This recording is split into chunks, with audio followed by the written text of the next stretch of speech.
Good evening, good afternoon, good whatever, podcast fans. It's Do You Expect Us to Talk commentary edition. Obviously, I am not Becca, the usual host, but she's here. Say hello, Becca. Hello, Becca. And obviously, it's our favourite Dave. It's Mr. Dave Bond. Am I your favourite Dave? There's some great Daves around, so I'm quite touched. Good You're the best Dave. Dave that I know, who I podcast with at this current moment. Second in the world rankings to Dave D, Posey, Beaky, Mick and Titch. I've actually come from my local area. Really? Yep. I hope you mean geographically and not... No, not generally, but geographically to me. That's fun, folks. I'm in south of England. Shout out to the 1960s hit act, Dave D, Dozy, Beaky, Mick and Titch. Which I didn't expect to mention on a From Dusk Till Dawn commentary, but anyway, carry on. I have no idea who this person is, but anyway, so as Dave, spoiled for us all, we are doing From Dusk Till Dawn. It's our return to Tarantino, just because we just got breaking things in a bit easy, because we did a commentary on last week, or 2 weeks, I don't know when this podcast is coming out, and we thought I'd do a couple of commentaries to ease us back in after our hiatus, and then we'll get straight into Kill Bill. So that's the plan, podcast listeners. And so we're watching For Dusk Till Dawn on Netflix, not Blu-ray. But everyone can access that. I imagine everyone's got Netflix. Other streaming services are available, but we're but using aren't as popular, so... No, but that's probably don't have good, Dusk Till Dawn on them. Yes. That's true. And we do, of course, mean the 1995 Robert Rodriguez film, not the Netflix original TV series. God, so if you're wondering why there's no George Clooney and it cuts out an hour into the podcast, that's why. This is going to be a long commentary of we sit through a whole 3 seasons of. But no, we are Strap referring in, to folks. the film. We apologise now that there is a bit of nudity in this film, so if you get long periods of silence from Chris, we apologise in advance. If you hear 4 noises from Dave, then that's why. Because that's the noise I make. I sound like a Triumph fucking firing up when I see someone that I'm attracted to. But no, this is the film that I said I may have watched years ago and couldn't really remember, but never really cared for. When you say may have, is it a secret? Well, I kind of thought, well, he talked me around to it, so I thought it was a little bit unfair of me to say no to this one, but I thought, well, I haven't seen it in a while.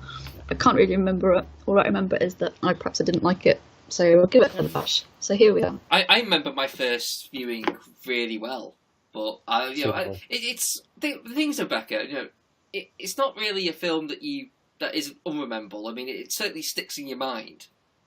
Oh, sure, yeah, perhaps I'm sure I was underage, and it was like pirate copy around a friend's house or something like that, I hope they're not friends anymore. Showing you fucking grown-up stuff. Shot them to the police. No. To be fair, I was underage when I watched From Dusk Till Dawn, because I wasn't 18 at the time. Well, I think one of my fondest memories is probably seeing something like 19. The Exorcist when I was 12 around a friend's house or something, and that will forever be burned into my brain. I laughed my ass off at The Exorcist first time I saw it. My sister says The Exorcist is a comedy, but there you are. Well, it's the age Black of comedy. it got re-released around 98, something like that. I went to the cinema to see it.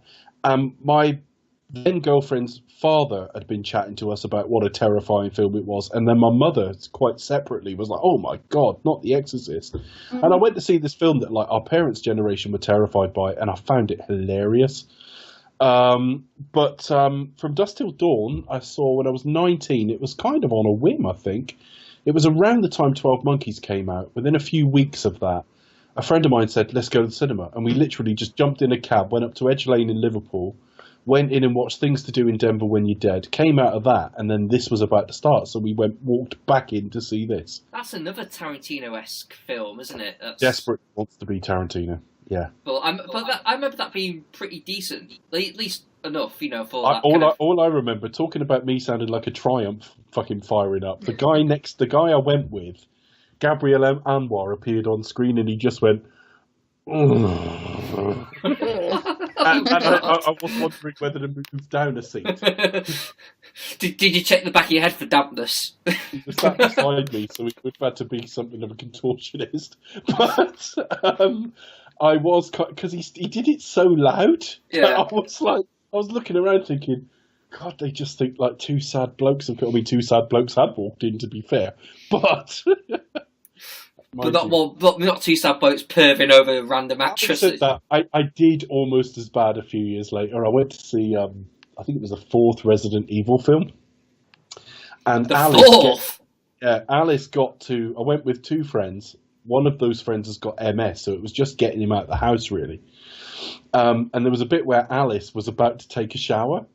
And just as she's about to whip her kit off, that she hears a noise, and then all thoughts of showering disappears. And I said out loud, "Oh, don't distract her." But the problem was, even though there was only about 15 people in there, even though it was one of the bigger screens, and it was quite quiet. And I promise you, the whole screen fucking pissed itself laughing. Everybody heard, looked at me, and fell about laughing. And I was like, "Sorry about that." The ironic thing is that's probably like the biggest part of the entertainment for them in the entire film. Yeah, my friend said afterwards, he said that was by far the best bit of that film, and he still talks about it years later. Yeah, and he embellishes. I'm sure he wants another story like it, and keeps embellishing things that I say. I'm more verbal when I go with him because it makes him laugh. Yeah. But like the bit in The Wolf of Wall Street where Margot Robbie appears naked in the doorway, I know for a fact I went, "Oh, look at that." Right? But he swears blind. I pointed at the screen, looked at him and went, "Did you see that?" Which I didn't. But it all started with a young man from London I met in Liverpool who went, "Ugh," over Gabrielle Anwar. See, I wasn't joking when you said you went. "Ugh." Yes, but I was just trying to do an impression of me doing it. You were trying to do an impression of Mario from Liverpool. No, trying to do an impression of Vickery. Well, rubbing his legs. All right, okay, that works well on an audio-based entertainment format. Okay, should we watch From Dusk Till Dawn, folks? Yeah, well, so we are on Netflix, so we're just going to press play and it'll start. So on 3. So that's okay. 1, 2, and 3. And away we go. And I've got the old Miramax thing. A prestige brand that's as prestigious today as it ever was.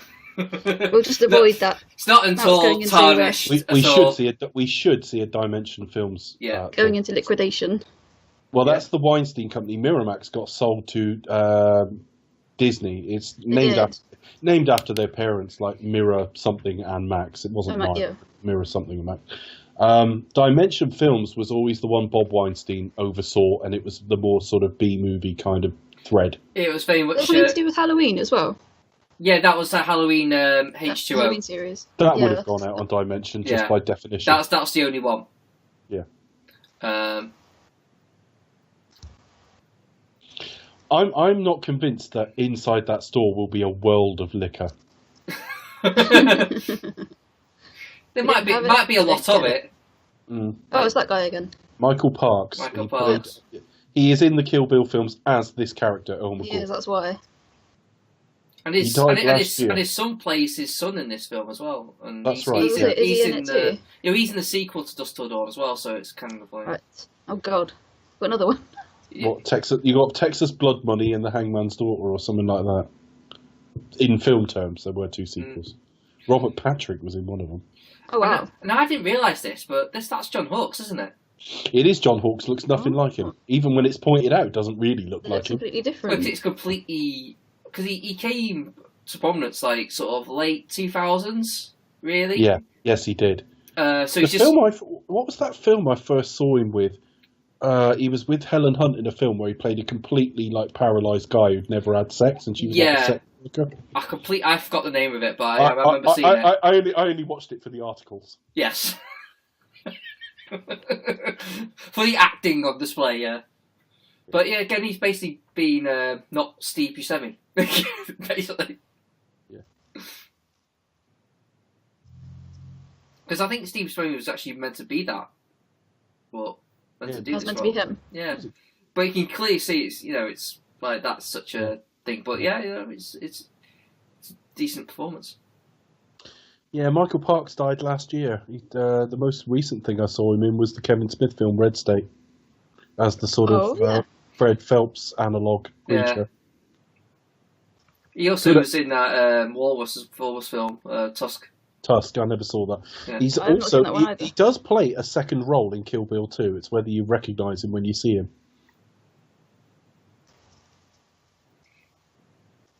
He's very much like a B-movie actor, wasn't he, Michael Parks? But he's always really well regarded. Oh, he's very, very well regarded, yeah. And actually, this scene always stuck in my mind when it came to this film. He's played a lot of villains, though, like especially he was in like one of the Death Wish films. Have you seen the poster for the new Death Wish film? Bruce in front of like an American flag with like husband, father, patriot. I don't know what they're doing with that because they did like a grindhouse version of it. It's like, what? Okay, why? It's just why? I don't understand. Yeah, it's Eli Roth in it. Fuck knows what he's thinking. Eli Roth's not great. No, I mean, I watched that Death Wish film. So don't be wrong, but I'm not expecting it to be great. That's all. No. They're actually, this is relevant. I mean, they've gone on about like retards and stuff like that, but they are actually talking about the Gecko Brothers now. Richie has sprung his brother out of prison, and they've killed 4 Rangers on the way to wherever they are now. They're known to be in Texas and thought to be heading for the Mexican border. So I didn't realise this, but then they sort of... I only realised this till recently, but did he mention make some sort of racial slurs as well? Imply that... Well, they talk about mongoloids and stuff. Yeah, that's a bit... Yeah, but that's the type of character he is, though. That's, where he's from, where he's coming from. But yeah, I mean, nobody knew if George Clooney could transcend TV at this point, so this is quite a fucking introduction. Yeah, it's quite the breakout for him. He's never done a film like this, either. He's not done like a role like that. No, he kind of went from this to ER to obviously like rom-com. No, he went from ER to this. Yeah, the way around. Sorry, this to and then from there to kind of largely like rom-com. In fact, he will have shot this in his summer break from ER. Definitely. Got the fake tattoo. And Tarantino gets he's usually quite bad in his films, but funny he's great. This is like his best performance. This is his largest role. He's just designed for this film, though. Yeah, really, definitely. I'd be gutted if I looked like Quentin Tarantino and my brother looked like George Clooney. He's obviously the more handsome brother. Yeah, you would be pissed off too, wouldn't you? You'd go a little mad. You'd just be like, oh, for fuck's sake. Bloody typical. It's like Danny DeVito and Arnold Schwarzenegger in Twins, isn't it? It's like, yeah. You got all the good stuff. Yeah. And how is he not hearing any of this in the bathroom? He might be quite a noisy shitter. Probably. Oh dear. He's probably having a big messy shit with farts and everything. Oh dear. Or it's like a soundproof cubicle. It's just a theory. Yeah, perhaps it's been soundproofed. Because he says he's used my bathroom 1,000 times. We soundproofed it after the first 200. Well, you think about it. Like, think about all the noise that you'd make in the toilet. You wouldn't want anyone to hear from outside, would you? So, a soundproof toilet would. I had a visitor earlier, and they went to go upstairs to use the toilet. I said, "You know, there's one downstairs, don't they?" They said, "Yeah, but you're next door." All right, carry on. Yeah, you need to get some soundproofing in there. No, he's dead. Yeah. And of course, what we don't realise at this stage is Richie is a paranoid delusion. Yeah. Spoiler alert. So it's like he mouthed "help us." Well, he didn't. But he shoots him as well. You always get the impression he's like he just wants to shoot him anyway, so he just says it as an excuse. Yes, well, I mean, it could have been read that way, but of course, when we get to later on, when he imagines what Juliette Lewis is saying to him and stuff. Yeah. Which I didn't immediately clue in. First time I was like, what a fucking strange thing to say at that time. Particularly she looks terrified in the next shot. Yeah, you do that weird sort of close-up thing that tells you that that's not quite real. No, I know, but I bizarrely, and I'm quite happy to have the piss taken out of me for it, I did not clue in the first time. But to be fair, you wouldn't know what the fuck was going on in this film anyway, really, would you? No, you wouldn't. So he shoots him through the hand. I love that as well when later on when they're in the car. That's great.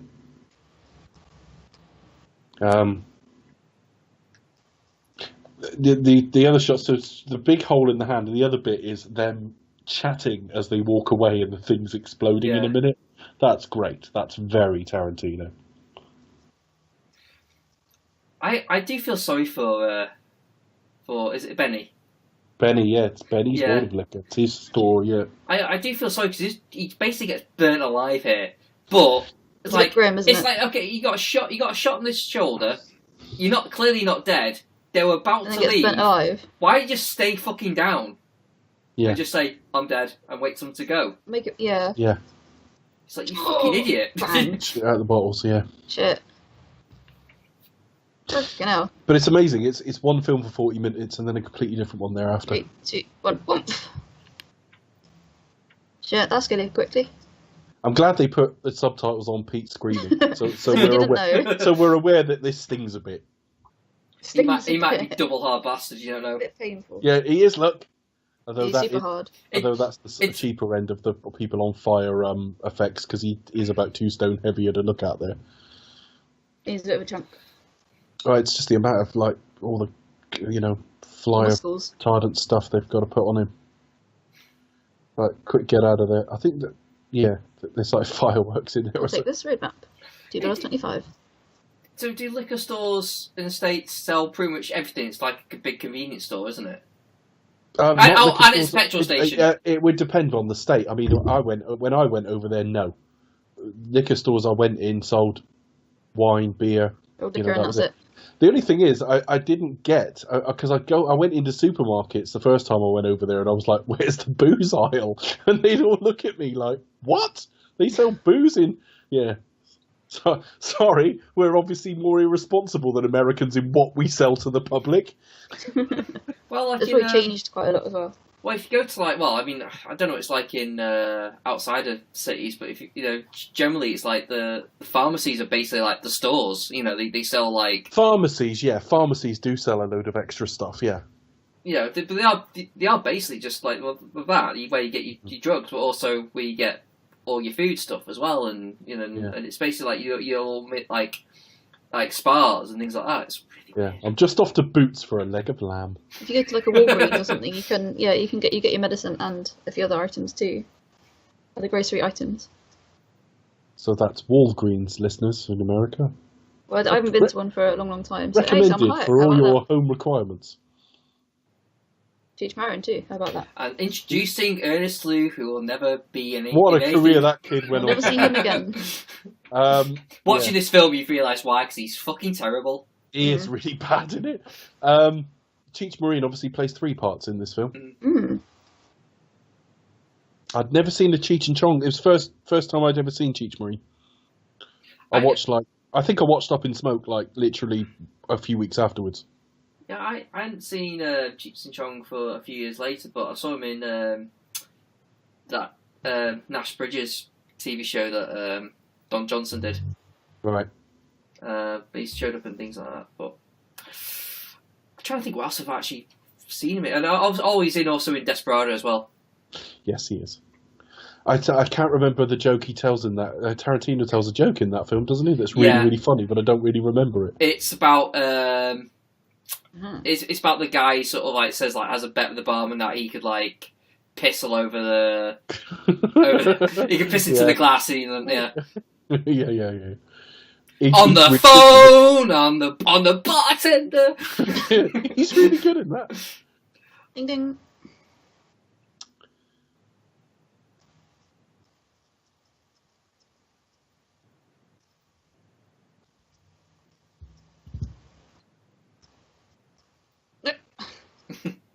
Obviously just having a piss. There we go. Yeah. or have no wank. You'd think as hot as it is in Texas, you wouldn't need to piss so much. You'd be surprised. She peed on the carpet, radio. She shot my horse. She peed on the carpet, then she shot my Things have horse. gone from bad to worse. That's the sort of stuff that we can all relate to. What do you reckon to the soundtrack in this film? I don't recognise that song that played over this, although the kid plays it on his guitar later. I don't really remember much of it. I don't know how much of the score, thinking about it and what I know of him now, I don't know how much of the score must have been put together by Robert Rodriguez himself. I don't know. Yeah, isn't the band at the club, and isn't that his band? That's what I'm getting at, actually. Because it kind of sounds a bit like them as well, when you think of Kill Bill and stuff. They are actually a band, aren't they, called, like, Chinchilla or something? They even kept the Tarantino sort of trunk shot in. Yeah.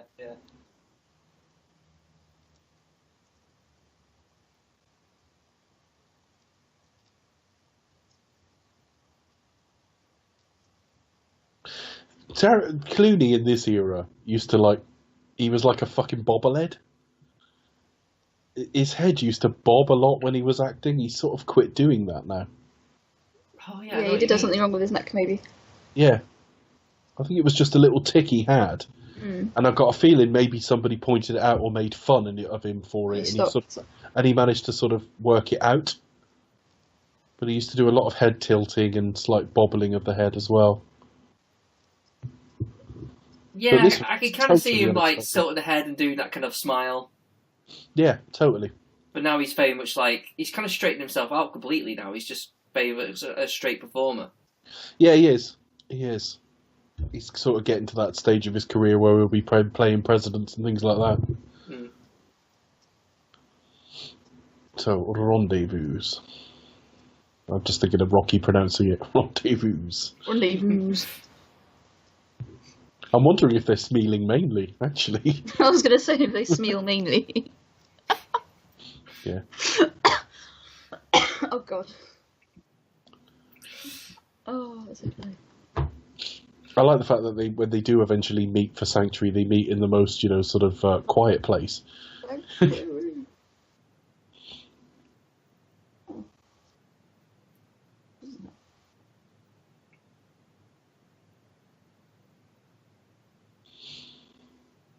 It's kind of odd that it's kind of cool that Richie's the one who's saying like, oh, can we not at least negotiate a better deal? He's like saying no, it's pointless. He's very closed off to the idea. Yeah. I'm presuming, although actually in years between them there's only a couple, but he comes off as the older brother. I think he's just been around longer and at this a bit longer. His younger brother does what he does because he's more level-headed as well. Yeah, he's just like, we don't negotiate with these people. He just knows when he's wasting his time. And when he never does at the end, it's like, we don't get that much either.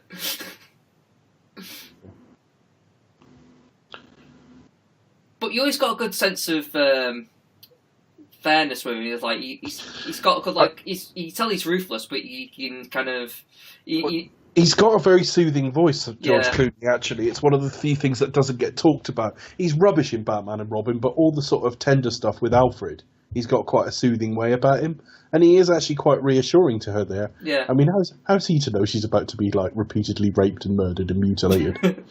Yeah. But think so. You as an audience do actually believe him when he says, "Look, just do as you're told, and I'll let you go." He believes him as well. But Richie has a right to his. Want to come over on the bed? Ugh. Not really. No. Talk about softly spoken. Yeah. Tarantino, he's got a very soft voice as well.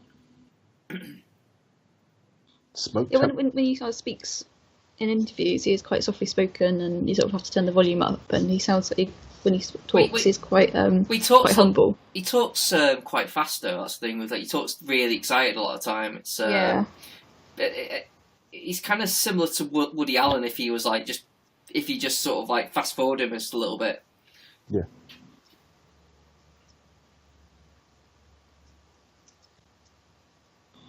But yeah, when Seth comes back in a minute and sees the scene, it's a bit like Dustin Hoffman seeing Anne Bancroft naked for the first time.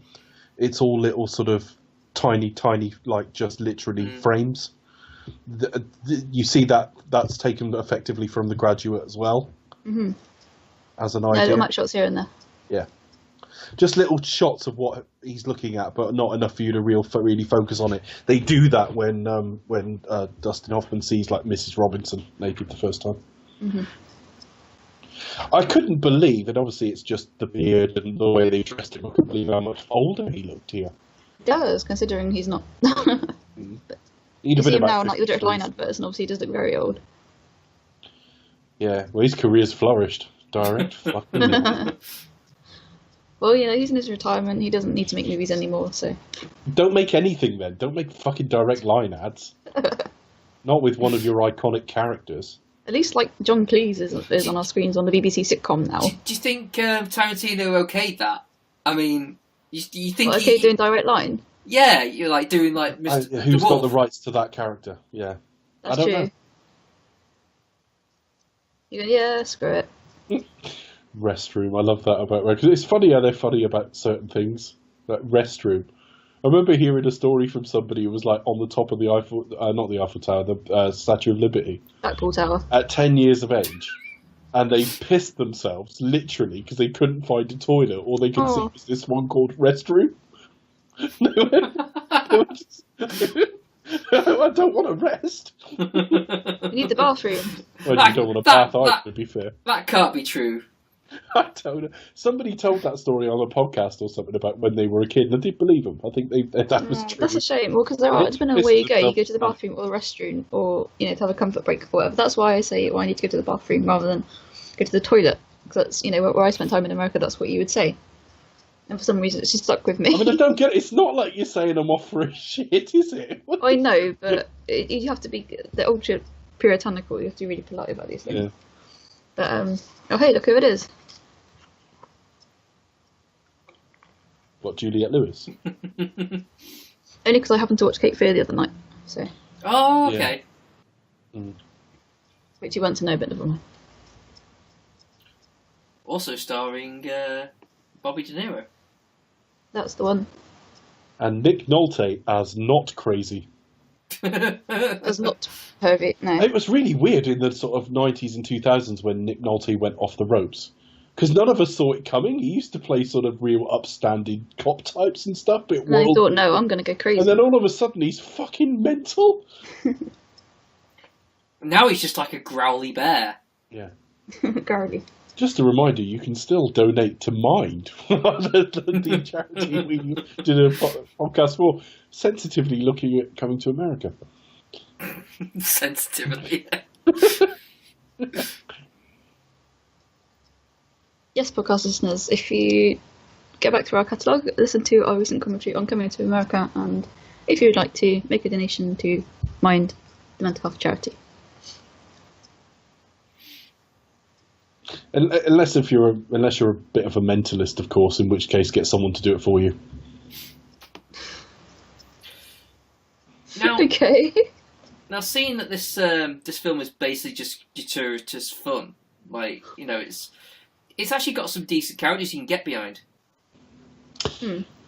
Yeah. So obviously we See, even his mugshot photo is sexy. Yeah. Well, in my opinion. Yeah. To be honest, someone would have to be really, really into you to go and get themselves arrested just to get a sexy mugshot done. So, I like the I've yet fact to see a bad photo of him. because that's Kelly Preston there, John Travolta's beard, wife.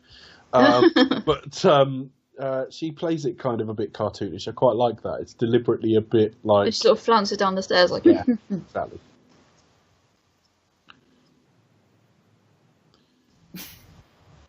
oh my god. completely different. Pete Bottoms. Nothing like John Hawke there. Even the way the death toll's racking up there. Yeah. Oh, ding ding ding. John Saxon. John Saxon, best known for Enter the Dragon, I'd say. Yeah, and Nightmare on Elm Street as well. Of course, yeah. That's the one. It's funny. I always, in Enter the Dragon, he always appeared like a.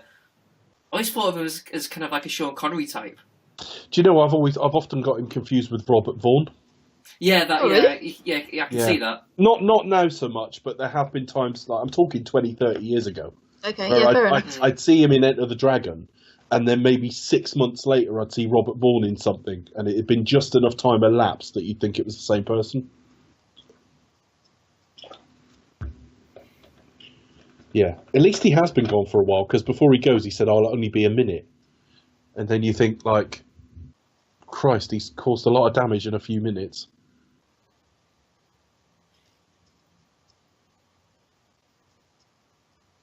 That's got to be Big Kahuna Burger, isn't it? Yeah. Yes, I would think so, yes.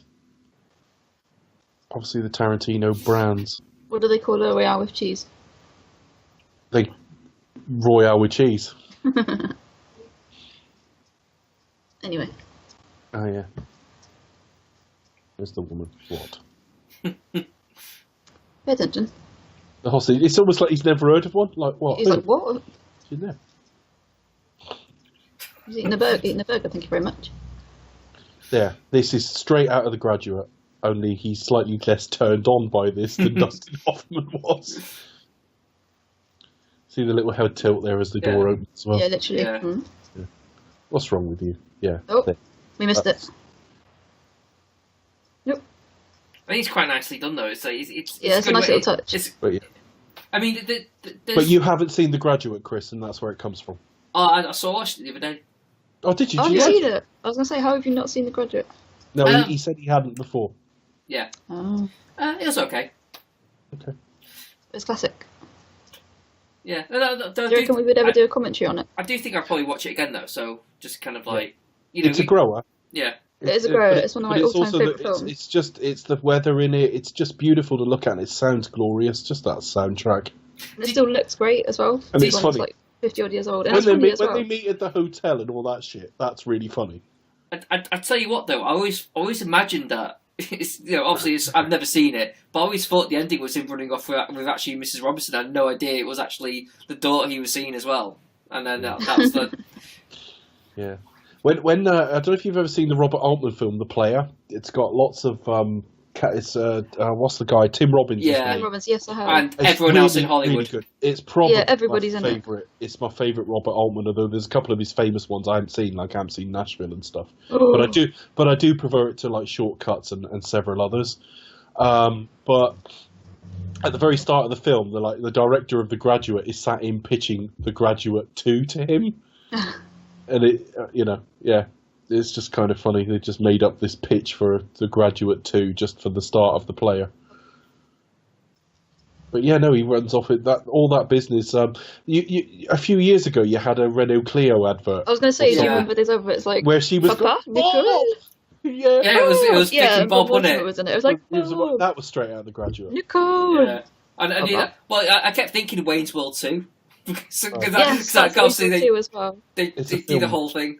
Because everything down to Christopher Walken getting in the way of the stair. It was like... And there's But various the whole, Simpsons parodies as well. The whole Sound of Silence, April Comes She Will sort of double bit where you've got him just walking through the summer of his life effectively. He'll walk through one room and then take his shirt off and go out and it's the pool in a different house and stuff like that. If you want to listen to a bit more of that, that then was I just- recommend that you was- check out Mark that was Kermode's just wonderful.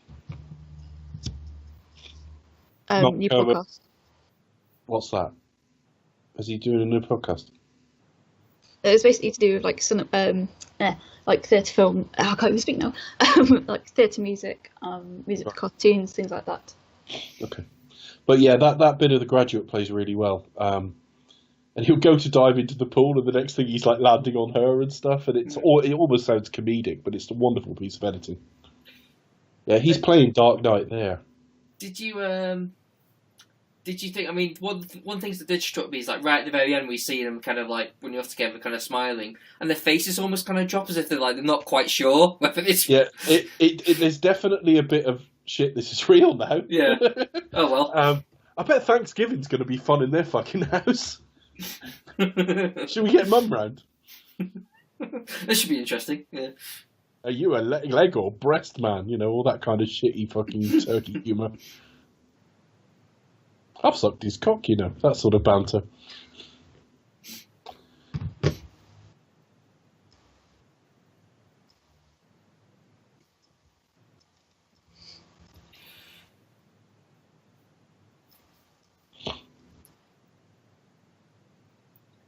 The most easiest jokes in the world. It's called a punch. Yeah. It's quite formal about the point of a pistol. I did wonder, like, what was the reason? I mean, like, what is the reason for? You don't need to hit him. No, well, I was just thinking about the irritation of the son. Like, he's adopted child. Okay, but what has that got to do with anything else in the film? It's just like it's just a character trait, isn't it? You know. It's another character beat that he looks after people. Yeah, I suppose it's Taking people in. It's character building. I imagine, but it's just one of the things that struck me. Is like, well, did you really? They wanted. We saw the start of the film. They wanted to introduce Ernest Liu because we knew this kid was going to have such a career. That's what I was thinking. Is like, did they really want him and think, fucking hell, this guy's really good. We need to get him in there. We'll just say he's adopted to. Yeah. I know. Hang on a minute. I'm going to look this kid up now. See what he ended up doing. Fuck all. Literally, I think this is his only acting credit. No. He acted all the way through to 2005. Occasionally, he did From Dusk Till Dawn. Then he was in the TV series of The Faculty, which was a Robert Rodriguez film, but that's the spin-off. I didn't know that existed. Then he was in 2 episodes of another thing, then a TV movie, then 1 episode of something. 5 years later, uncredited as guy in studio, and he's done nothing since. Oh, we decided acting wasn't for him. I think no one cast him. It's the likely response. He decided to part ways with Hollywood. But no, I remember The Faculty. I loved that movie growing up, well, my sort of teens, early teens, but I didn't see the TV series. See, she just asked him to lick her pussy, and now she looks scared. It's almost like it didn't happen.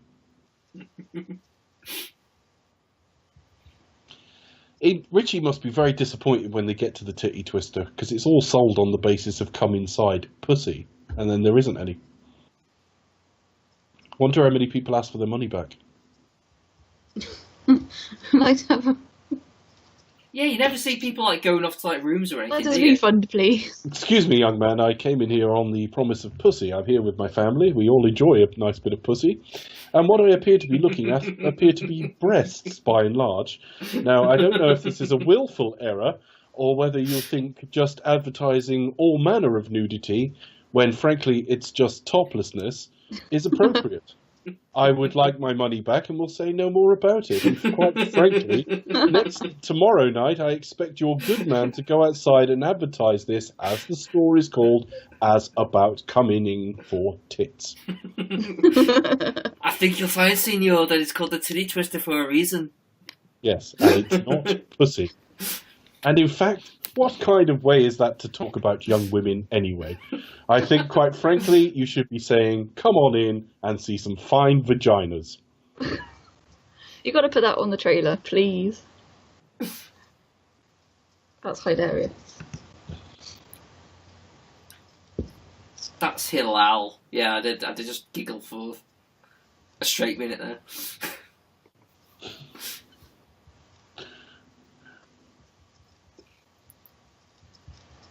Right, so the only person I could have got feedback on, i.e. laughing at my joke in real time, muted their fucking mic. So now it's going to go out to the world, and I never heard a laugh for any of that. Fuck it.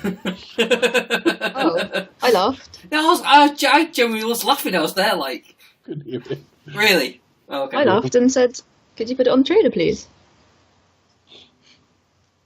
I'm sure listeners will cock themselves laughing. Frankly, I was only talking about the poor salesmanship of the Titty Twister. I wasn't trying to make some comedic point.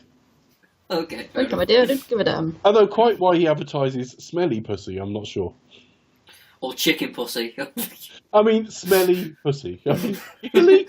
I mean, I know there can be a certain aroma when there's like excitement in the air, but smelly is not how I would characterise any version that I've enjoyed. Or would have if I were married, of course.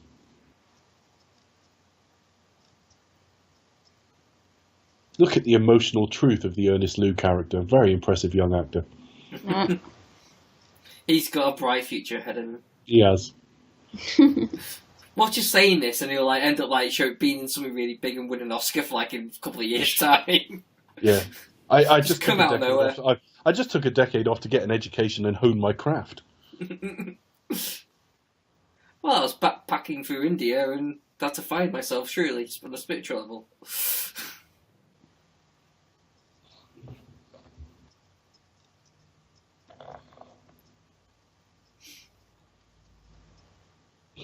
Come in and see some fine vaginas. Can you imagine if it had been written that way? Richard Curtis wrote it instead or something.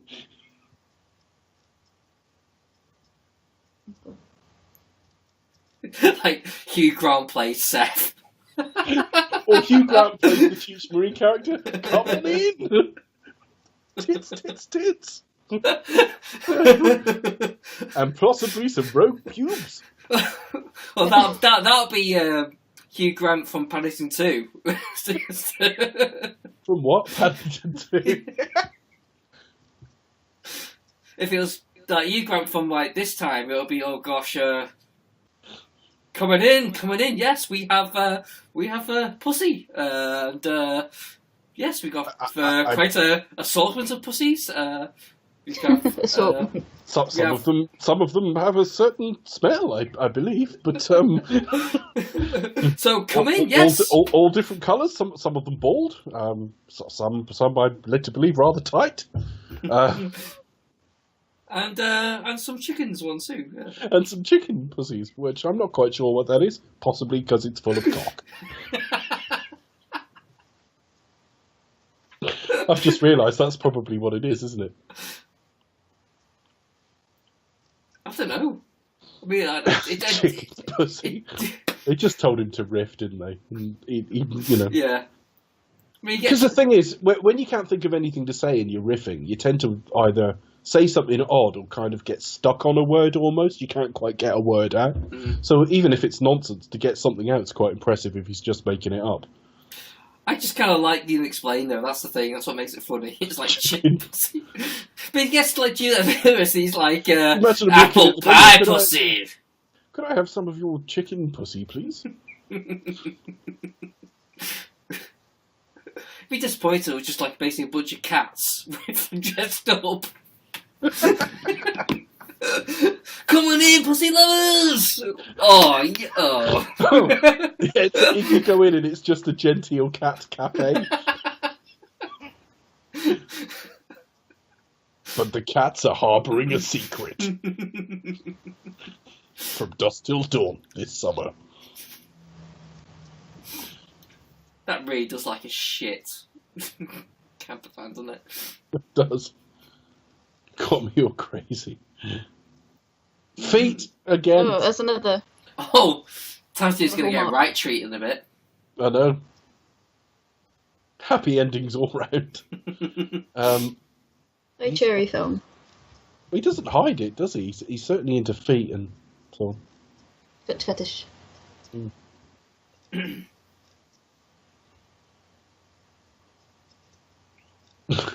See, in his I'm surprised she wasn't licking his lips, because she isn't licking her lips, because he kind of sees what he wants to see, doesn't he?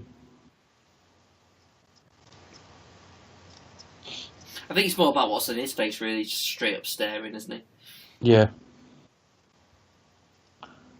We've all done it. Have we?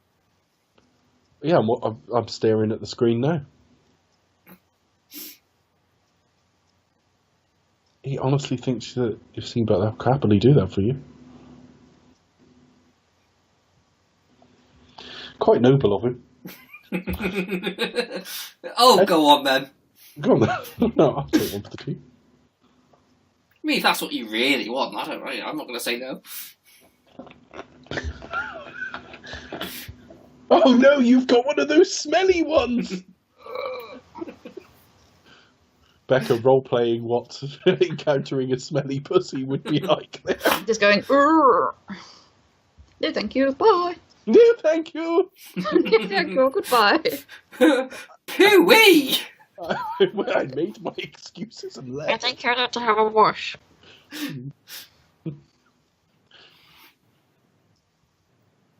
Do you know what? I think I watched too much Marvel recently because the guy got out of the car and I thought, oh, that's the Stan Lee cameo. I did actually look a little bit like him.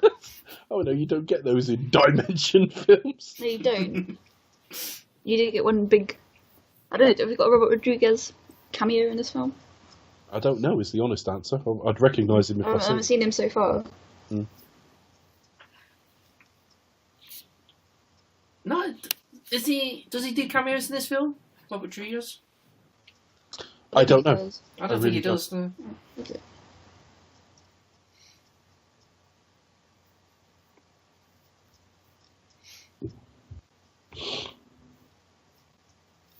This is fine acting. What are you going to do? Master Anakin, there are too many of them. What are we going to do?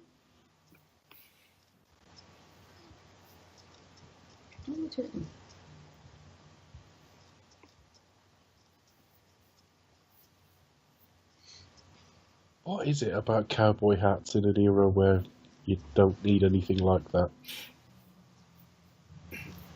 Sorry, what is it about cowboy Well, you hats? still see a lot of them in like just people just driving around in that in these films. I mean, it's just like I don't know. They seem a very strange item of apparel. I think it's well. The reason is in the hot climates that it does. It's got a brim on it. Yeah, it keeps you kind of cool. Plus, also it's like more of the culture thing. It's like Why my dad don't had people one. wear- I wear one. Why don't people wear like bags of frozen peas then? Maybe it's not practical enough. I don't know. And you look like a twat doing it. Yeah, if you wander around in modern garb and a cowboy hat, the looking a twat bit, the ship's already sailed. So here's the first appearance of Teach Marine, not discussing pussy this time. Notice that his adopted son was suggesting to do something that would more likely get his daughter killed, and her sister. Perhaps he's jealous because she's better than him. I mean, Richie's made no eyes at him at all. Richie, would you lick my ball sack for me, please? Yes, you did. I would have loved that to be in the film with like. What with him looking all No, placidly at him with a you close, and him Yeah, making a you know, like close- That's if you want. his Richie basically seeing the things that he wants to see, like completely just ignoring what is actually there, and being played, "Come on, please, lick my ball sack," and he's like, "Nope, not even Begging you. not even aware of it being existing," and he's just seeing. Oh, what the fuck is wrong with us? Where did we imagine that into this film? And by we, I mean me. You two. Can't even blame Chris, really. He just replied to what I said. I blame Blame you Becca. two. It's Becca's fault. Yeah. He has failed to part in control this us film. tonight. I'm watching this out of the goodness of my heart. That's so kind. Are you You enjoying want it to see? so far? You're just hoping to see what a chicken pussy looks like. That's all it is. Is I'm looking forward again. this film better than you thought it was? Yeah, I think I may have watched a different film. I don't know. I got no memory. She watched The Fisher King and was like, I watched Disney's Fantasia and was like, oh. I don't remember any Um, vampires in it, but I don't no, want to it's- sound stupid. So yeah, when the vampires came along, that film was shit. No, seriously, it's better than expected so far. The film totally changes about 40 minutes in. It's one of those, like, It's kind of almost its too charm, hard though, to isn't it? It's kind of the film's charm, isn't it? Just kind of like the first half's like a Tarantino film, and Yeah, So it's a vampire yes. movie. Yes, but it's much more in that's much more in Robert Rodriguez's wheelhouse. Like it seems better. He seems better suited to the second half of the film than the first, if you like. You don't really need to knock, do you? It's a thin door. All you got to do is say, "Come out." They're being polite. he fucking beats the shit. Just think, if this was 10 years' time, they'd have just gone careering straight into a wall, Yeah. Villains, yeah. like Trump's wall.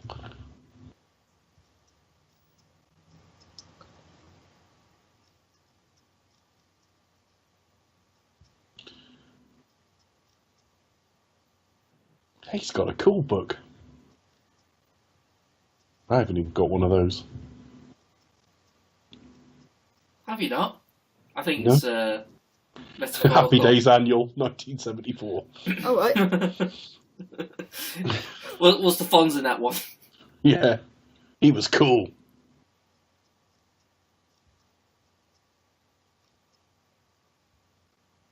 The Fonz.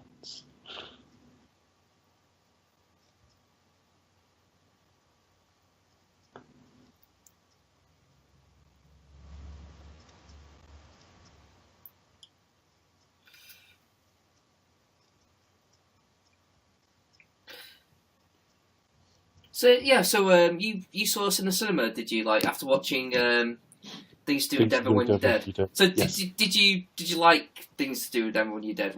Yeah, I enjoyed it, but on the way home, this was the only one I could think of. It is more memorable, isn't it? That can happen with double bills, that the second half grabs a lot more of your attention. But if it had been the better film, I would have remembered it better. But it wasn't. It felt like a Tarantino knockoff. It took itself a bit too seriously. I enjoyed it. It's pretty good, and I'll never forget from my friend.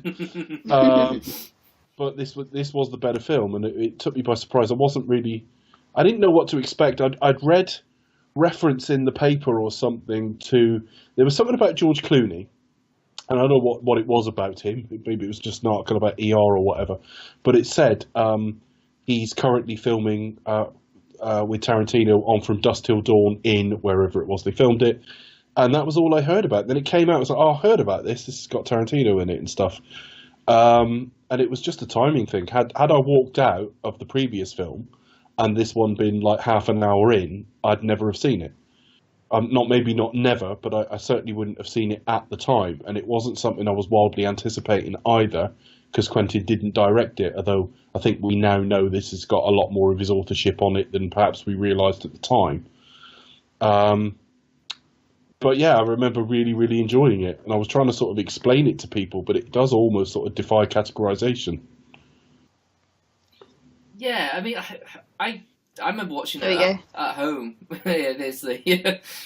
I'll see you Grant in a bit. All right, breasts. It's Fu Manchu. Yeah. Dear, oh dear. Yeah, I watched this and it was just it was one of those like experiences watching a film that's just like really, really entertaining. Yeah. It says nude dancing there. I'm always you always get the momentary thought that will they make you take your clothes off? You get in there and it's just an ordinary discotheque. But it's the guys just hanging out of the just hanging at the sides. Like, what are they doing? The extras are not fantastically good actors. I've never noticed that before. And there's a woman stood next to one of them that a guy was just vaguely rubbing. Horse pussy. Bloody hell. I can't imagine that would be. I imagine that'd be quite long. Dog is the one I'm most keen about. Cross between dog and mutant. And this is a guy aimlessly just like sort of riding his bike and riding around in circles. That's his main role. It's full of booze. It's full of booze and naked women. Why is there anyone outside? Particularly a guy promoting it when it's in the middle of the desert.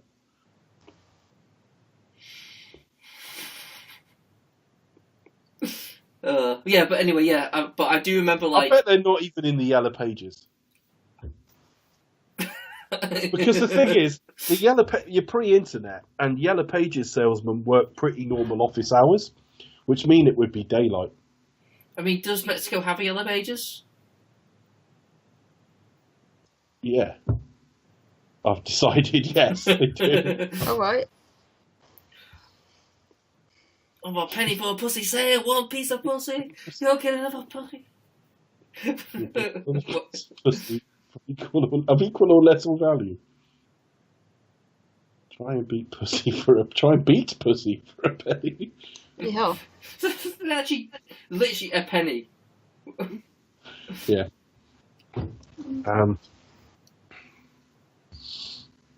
Apple pie pussy. No. All kinds.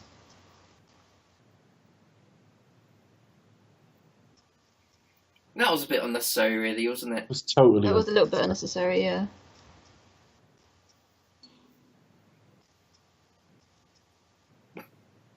Just like that kid, like just backing up by the big guy. We beat him up. Yeah.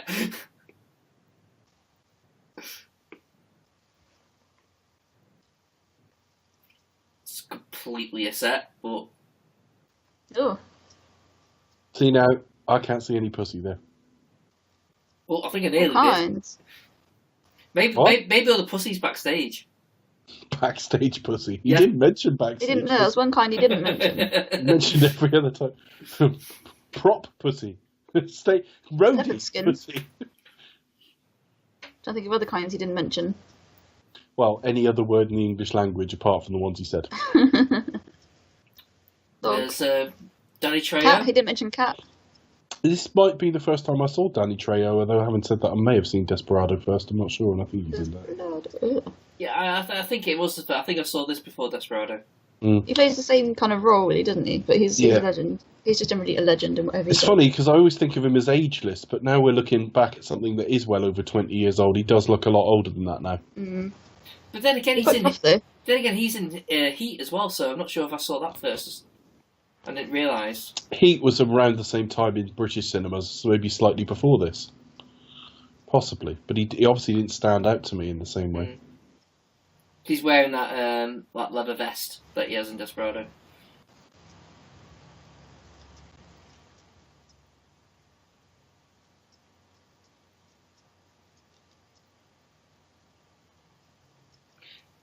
I can't imagine ever trying to beat that guy up. He looks just too fucking solid. I'm not convinced he'd do you much damage, but I'm also not convinced you'd shift him too easily. Yeah. I'm a truck driver. You'll see a big recreational vehicle. That's not really what they're looking for. They're looking for supplies. Why bikers would provide that, I don't know. I think that and generally sort of like people who...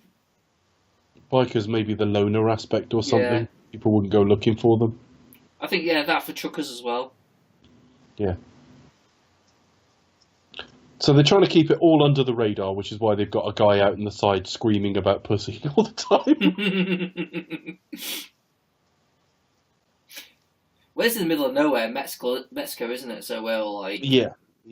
So I've got to imagine there's too much law enforcement. To be fair, the film kind of, now logically, the film does have to change into something else kind of fairly quickly because there's nowhere else to go now, you hear?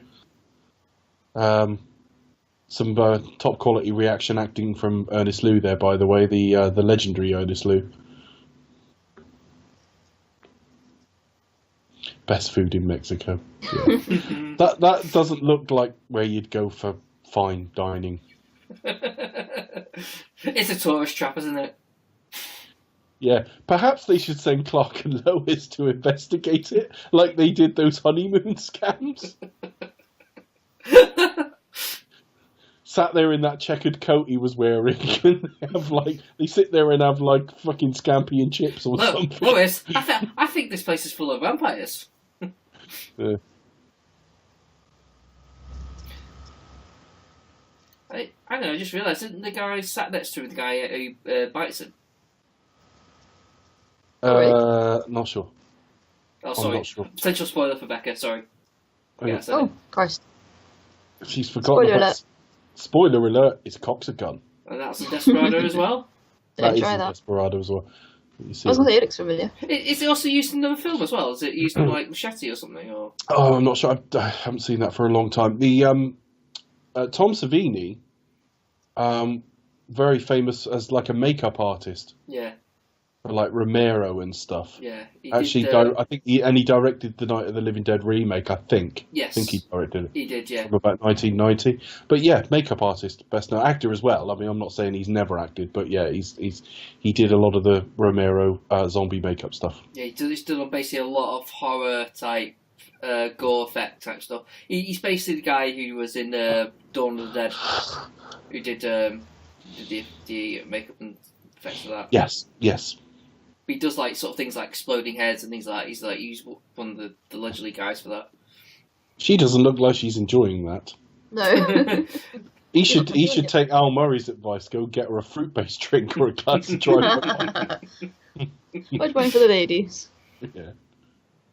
Well, she likes it now. She's oh yes, please. He should go and get her a dry wine spritzer. WONF. Having said that, do you expect us to talk didn't exist then, so you'd have struggled to cross-promote us? Plate of bourbons! With a waitress will come up in a minute. Anyway, 5 plates of bourbons, please. Oh, God. And then they Essentially, any American listeners, please go and Google or look up on YouTube The Pub Landlord. So funny. Al Murray. Yeah, Al Murray. It was just... Or even Harry Hill, when Al Murray was on Harry Hill's show. Hilariously funny. Remember when TV Burke was Al Murray was sort of doing TV Burke, oh my God. At this stage, Al Murray was doing the university circuit because he would turn up at Liverpool University. I remember listening to Harry Hill's Fruit Corner on Radio 4, possibly. Corner? That was back in the day. Oh, is he ripped Chris off, the bastard? He might have done a show before. There's another man out there talking about sexy fruit, Chris. Yeah, we haven't done a Chris's Fruit Corner in a while, have we? Well, I think it's only fair as like there needs to be a good pair of. Yay! To be fair, this isn't the sort of place you can imagine them all ordering a nectarine. Melons. Maybe melons, eh? Hey, melons. Nudge, nudge, wink, wink. A couple of grapefruits, maybe. Yeah.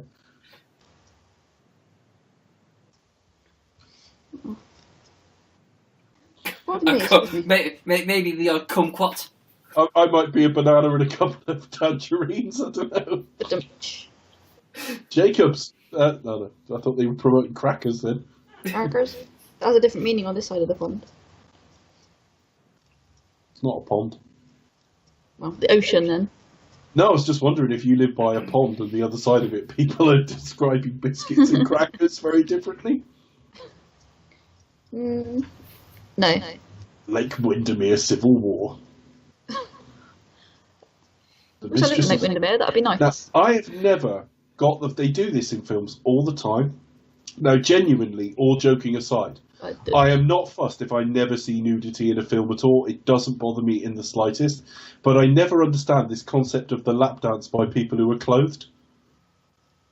You know what I mean? Jessica Alba did it in, like, Sin City. You get it in Death Proof as well. There's a lap dance in it, and they're clothed. What's the fucking point? That's meant to be tantalising, isn't it? Yes. But they've advertised the place on the basis of abundant vagina. Yeah, but she's the queen of the vampires, so, you know. She has a vagina. But she's also the queen. She's got royal And she has a giant vagina. snake too, so hands off. First time I'd ever seen Salma Hayek, actually, I think. It's a bit of a breakthrough role for her as well, isn't it? Kind of ageless. She's about 29 here filming this, but She doesn't look any different. She still looks... she will do subtly, She doesn't but age. subtly, I would have thought. She hasn't. She's aged well. She still looks great. But apparently she was terrified of snakes. Oh, okay. So she managed to overcome it. Couldn't they have her, like, dance with an otter or something? Or a rubber snake, like a movie. Yeah, just Otter, that's so random. That's it, he's gone. I don't know. It's such a good view, didn't it? I just had a mental image of it, but they were kind of like tap dancing next to each other.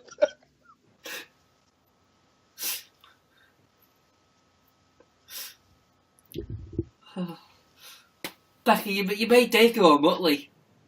I did. Sorry, I just had to mute my mic because I sounded like I had a serious respiratory condition. Oh dear. Did you have to change your pants? No, I can't get pants on and off that quickly. Which is a shame, really, because the main event when I get my pants off doesn't last that long.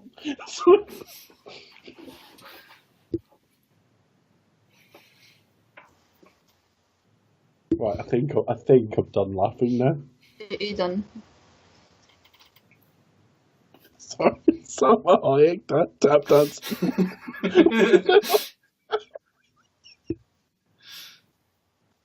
Of all the guys she beelines to.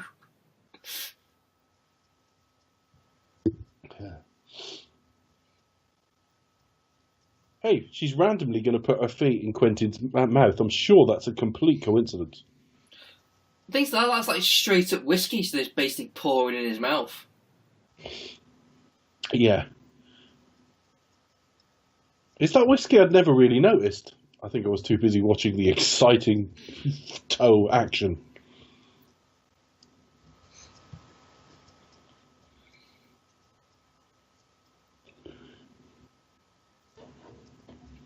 But thinking, hang on, we paid for that.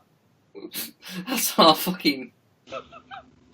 Up at the bar again. Excuse me, my good man. We bought a bottle of whiskey when we came in. At least 30 minutes context was wasted on the entertainment. We came in for a glance of some of your varied vagina, and we've had that old breast conversation. But anyway, we made peace with it. We ordered a plate of bourbons and some whiskey, and now you're pouring it straight down your staff's legs. I don't understand what type of establishment this is. And I was really hoping to see her tap dance with an otter. Oh dear. Don't know why I didn't advertise it, but I just have these expectations. I, for one, am disgusted. Well, we have a Full very refund, please. we have a very different definition for pussy where I come from, and it's Mexican actresses dancing with otters. So yeah, her big erotic move was letting her hair down. And he's like... Your big erotic move is that snake. He's all like, "Core blimey." The dialogue would be different if I wrote it. It would be 4 sexy. It would be, "Core blimey." Core blimey governor. No, I don't want to sound cliched now. I want to keep the dialogue authentic. Okay then. Although all characters would be played by British gentlemen. Even the women.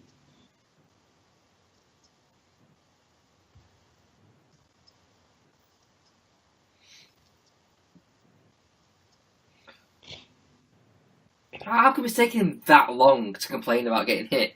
I don't know. Perhaps he thought he'd let them finish the dance first. Hang on a minute. I think they're about to order bourbons. We charge a fortune for those here. And here the film changes. It's a lot later in than I remember. It's like the first hour is a very different film than I thought, actually. So it was about 40 minutes. Yeah, because it moves at quite a pace, doesn't it? Yeah. Remember seeing any of this, Becca? Beg your pardon. No, I think all my other memories of this film are from like this section onwards when they arrive at the club, and it's all just like one big blur. But She probably watched One from the Heart or something. I don't know, or maybe it was on in the background or something. Or Red Dawn.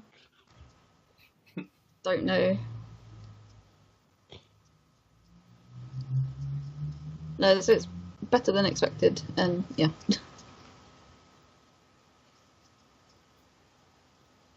But yeah, no, it is definitely very much a film of two halves. You don't got to the second half yet. It's just about to kick off. Well, no, But yeah, no, I mean... Yeah, I see what you mean, yeah, definitely. Christ. It was... Ta-da! Oh, dear. That morphing effect has not aged well. It's the random way the vampires are, though, aren't they? Just all... Like, it varies completely. A little bit scaly. The first thing I thought when her face morphed was it don't matter if you're black or white.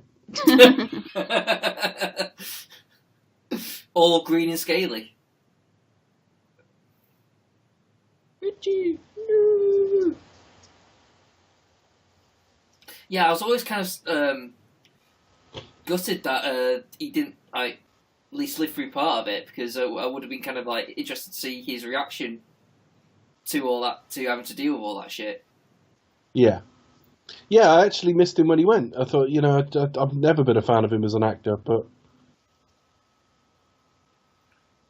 But you imagine being someone like Richie, complete psychopath, just hanging, oh shit, there's vampires here? or he maybe would have been absolutely the one who emotionally deals with it the best, because he's just like, all right. Yeah. The first thing I thought, where like Sex Machine there just like got his sort of cop gun out to shoot a guy, was that sort of NRA thing about the only thing to stop a bad guy with a gun is a good guy with a gun. I'm just imagining that in like American schools. Teacher with a fucking gun in there, literally there. Well, the thing I think about is how the fuck's he trigger it? That's what I want to know. He goes to a happy place. Yeah, when I first watched this, I was like, I remember like sitting there with a leg up on the table. It was just absolutely just shaking it, because I was like that nervous, like that, like kind of like how bad's this going to get, sort of thing. Yeah, this is absolutely terrifying. But at the same that's time, that's the thing with horror. I'm very rarely scared by it, but I'm not going to say like, oh, I'm completely fearless. But my fear is of being scared rather than actually being scared. I always think, how bad's this going to get? And the answer is almost never anything much. Yeah. Like, you do it to yourself almost. But, I don't know, it was just like, it's so, like, shocking. So, like, oh my god, that's so in your face. That was like... so much lower budget than I remember. But at the same time, it was just really enjoyable. So it's like one of the things that I'm really enjoying myself. But yeah, I am like, kind of, it was a weird feeling of like, oh wow, that's... But like... And most of these actors, I mean, they really have the stamp of Tarantino's casting. Because they are like things from other eras, if you like. Because we talked about Tom Savini. That's Fred Williamson, the black guy. And he was in like stuff like Black Caesar. Reasonably known in the sort of in the 60s and 70s.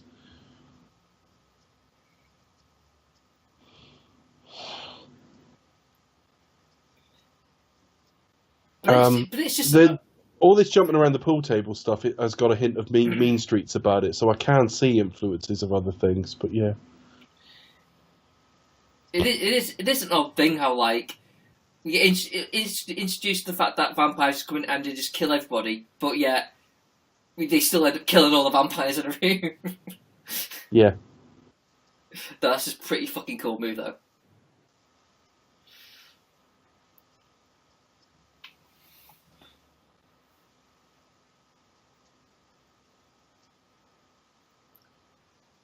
He melts. I always remember this. So it just becomes goo, and I think the eyes go down the pocket. Yeah. That is a ropey effect, but yeah. And the thing is, right, if you do become vampires, you'd still think a regular guitar would get you a better result.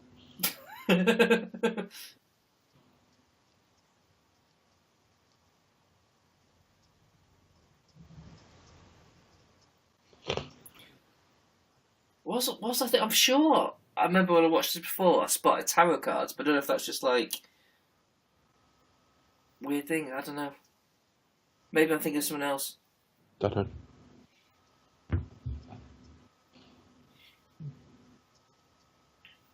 No thanks, I've already been married. Now really, you should have been crushed with her with that thing. Yeah, but he's the star of the film, Chris. Oh, okay. You weren't paying attention at all, though. No, sorry.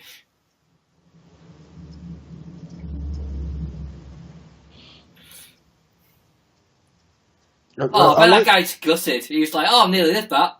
Yeah, I know. They are all politely taking turns, so I quite like that. Yo, look at that. It's quite generous of him, seeing he didn't actually have to do that.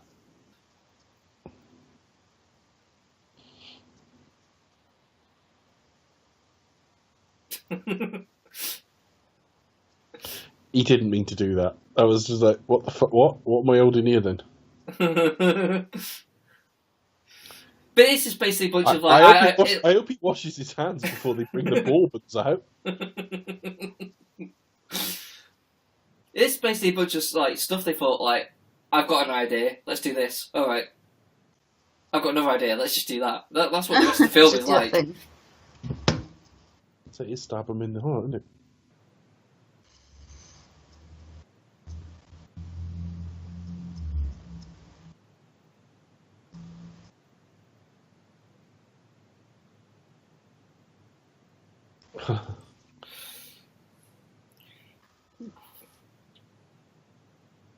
Well, I'm deeply upset that you didn't advertise that this place had blood-sucking vampires that tried to kill us.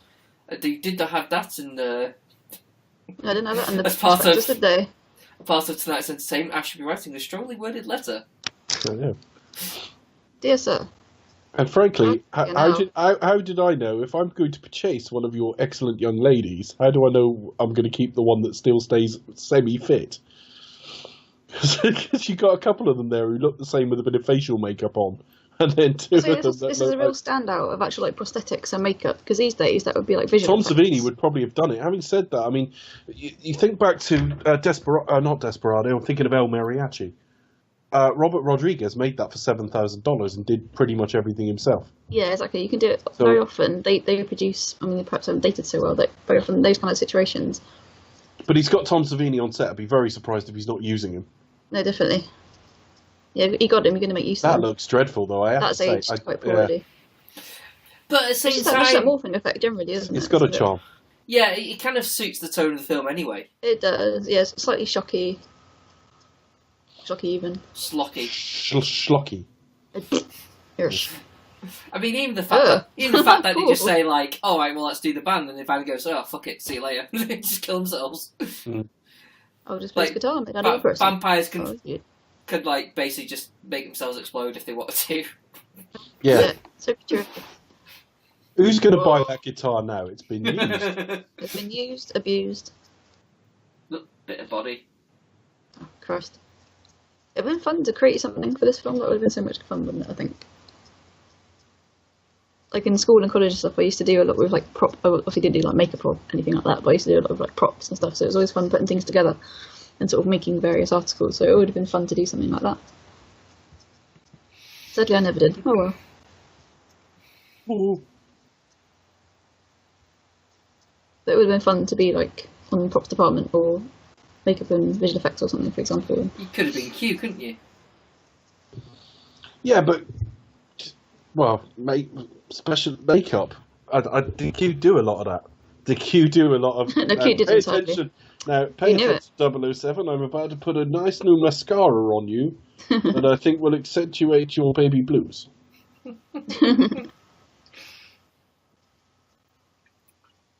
It looks like Herman the It looks pretty Monster. cool.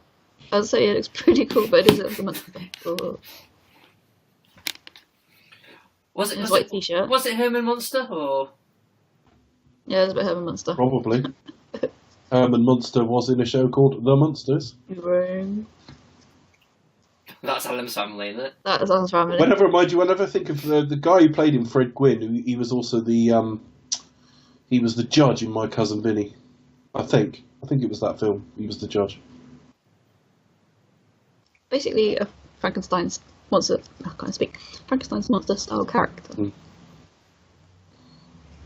I've not seen My Cousin Vinny. It's a good film. I'm not quite sure what the hell they saw in it to give Marissa Tomei an Oscar for it, but it's a good film. Yeah, I think that happens quite a few times, doesn't it? Where No, it's genuinely baffling though. I think though part of it is there aren't many good parts for women. I think if you've got to nominate for, and it's supporting actress as well, so you've got to find 5 nominees where they've given them decent, meaty, standout roles, supporting, and perhaps they just don't exist. I don't know. I don't know. It depends on that. Yeah, fuck knows. I mean, a lot of it is about campaigning as well, isn't it? It's about like. Yeah, the studios or producers. I wouldn't be surprised if it was one of the studios that were just well known for campaigning, but it's good fun. Yeah, it's a good film. Joe Pesci's great in it. and What's that in a double bill with Hooper, and we killed 2 birds with 1 stone. Mm. So that's another double bill you shared. You watched. She hasn't asked anyone to lick her pussy or her brother's ballsack for several minutes now.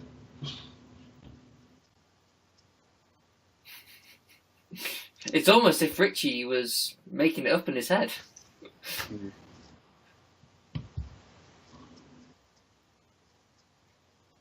That's right. Listen to the wolf, the preacher wolf. Yeah, he plans stuff. We saw it in Pulp Fiction. He'd probably get you to morning within 19 minutes.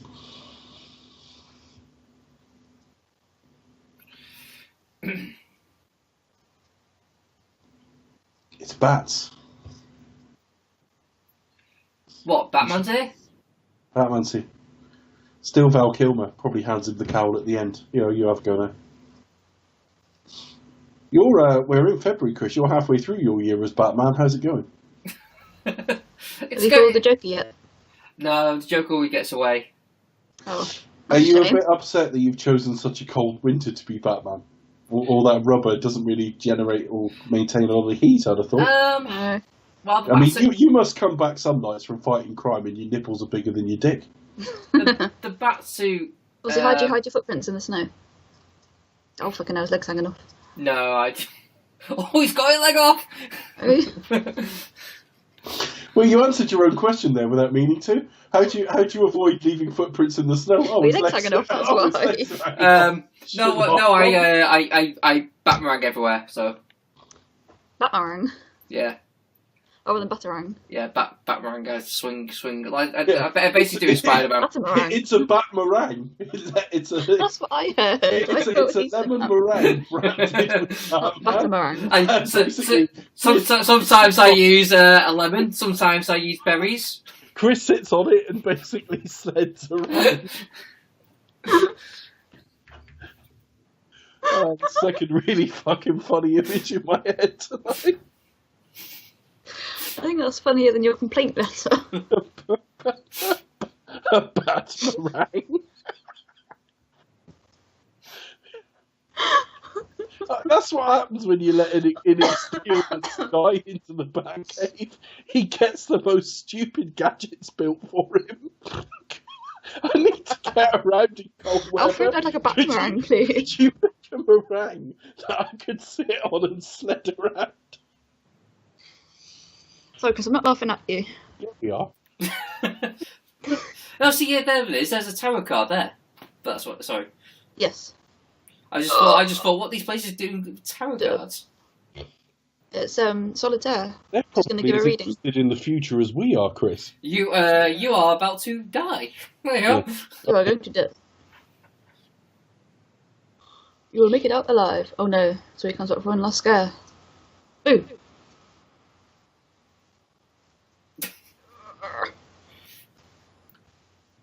Terrifying. Your favourite quote. Terrifying. Terrifying. He's been bit. Oh dear. It's coming soon. It's basically like zombies, though, isn't it? Yeah. It depends where you're bitten in relation to major arteries and that. So if you're bitten on the neck, it'll be quicker. Ooh. So he's like, what do I do now? Is You're that a me? makeup artist. Just make it up to look normal. Oh, see, that's I'm amazed at how pristine his white shirt is, considering the blood. He's done fuck all, that's why. Well, yeah, but, blood spatter, propensity for it. It's amazing he's got a clean shirt. Considering, her as well. Well, they've hid behind the bar most of it. I would say he's been hiding, but still. There's probably a washing machine behind there. This is laundry.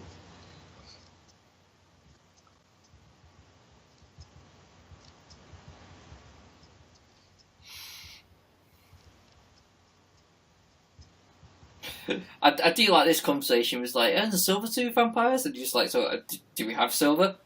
No? Like, who cares? Yeah,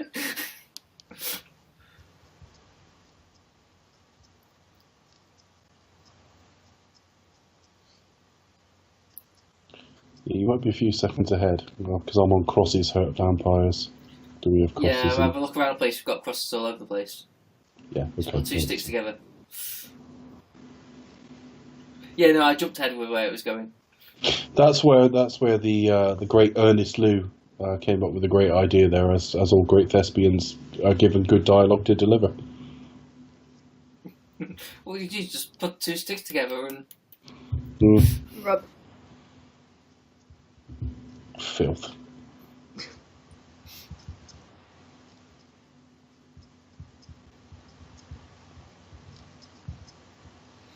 A real book on vampires? A real book? What? Excuse me. I've been watching movies about vampires, and I'd like to learn more about the real thing. Do you happen to have an informative Real source thing. I might peruse? I were particularly interested in the effectiveness of garlic and silver.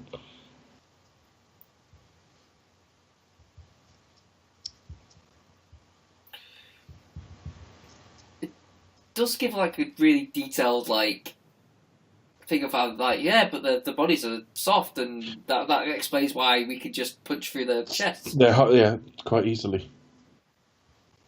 The great Ernest Liu with his curtain haircuts looking concerned. That curtain hairstyle is coming back in fashion now, apparently. Probably because the world knows we're doing a podcast on From Dusk Till Dawn, and they've all thought, hey, the great Ernest Liu's in that. What sort of hair did he have? We started a trend. Yeah, because Ernest Liu's about to make his triumphant comeback to the big screen, and he is. Wow us all. Possibly in another remake of Assault on Precinct 13, given his t-shirt.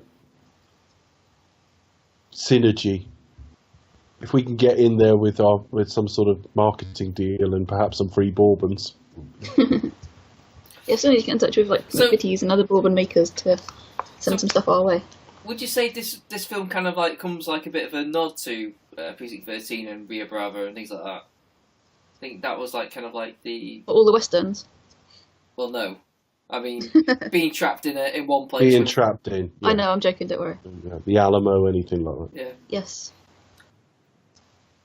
I would say yes. It doesn't really linger. And you remember when Butch Cassidy wore that Assault on Precinct 13 t-shirt and had a curtains haircut? There's a kind of escape from the movie, really, isn't it? This half of the film very much. See, spoiler alert, but at the end of this film, it's Juliette Lewis and George Clooney left. Mm.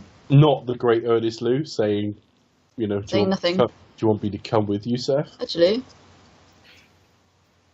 And it's weird because he does go out like a fucking dick. He pauses too long, doesn't he? Yeah. He does. How would you know, Becca? You can't remember this film. Well, no, just by going for the dialogue here. Even though he didn't swear. Exactly. Oh, he starts talking about Nam now, doesn't he? Yeah. Well, it's quite recent.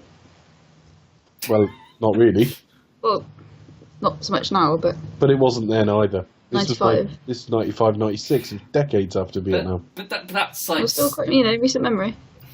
But that was that was such a cliche thing. It's I was in Nam. I was in Nam. Yeah. You'd know if you were there, man. That sort of shit. Yeah. Yeah. There was a spate of so many Vietnam films at one time. I found it also really fucking tiresome. It does kind of reach a bit peak, doesn't it? Sort of a bit too much. I mean, it's it's interesting to discuss it. But I think sometimes when there is such a deluge of films on that particular theme, it does seem a little bit really? Well, not only that, I've seen MASH and the Korean War look way funnier. At the same time, They used to drink a lot and trade one-liners. Why don't people talk about that war? It sounds a right laugh.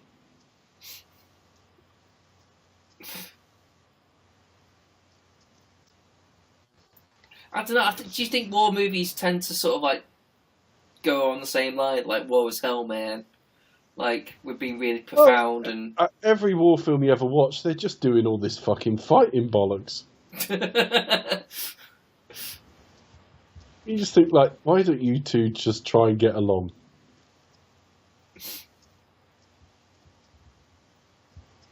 Really getting into it, isn't he? He is. Basically, with all the dialogue removed, he looks like he's shadow boxing but has a really terrible technique.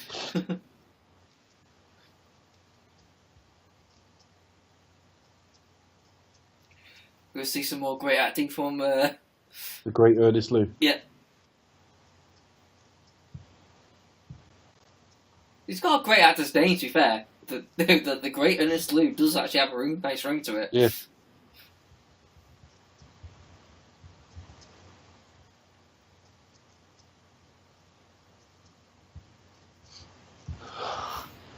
It's how he just sneaks up behind him as well. I know, the hands are funny. There is something kind of humorous about Savini's vampire. We're just spoiling this for Becca. Yeah, but I mean, if you've never seen a film, if you don't realise something's going to sneak up behind him there. It's behind you. And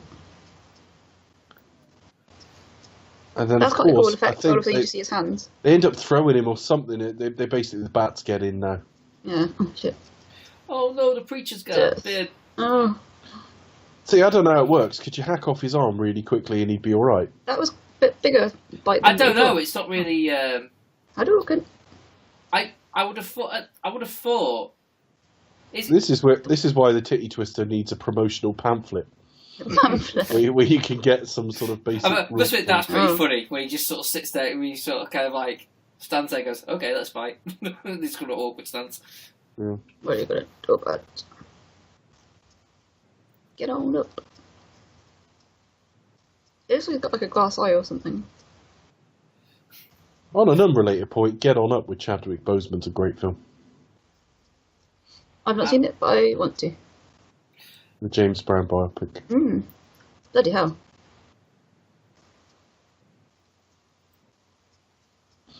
Still, if he were to survive this, Fred Williamson's character, Please drop us a he'd finally have a story to replace him wanking on about Vietnam all the time. He's the Bat King. Yeah, it's funny that he's been vampire for like 1 second and he's like also the guy in charge. Like, this is what you do. Shit. Oh, for fuck's sake, really?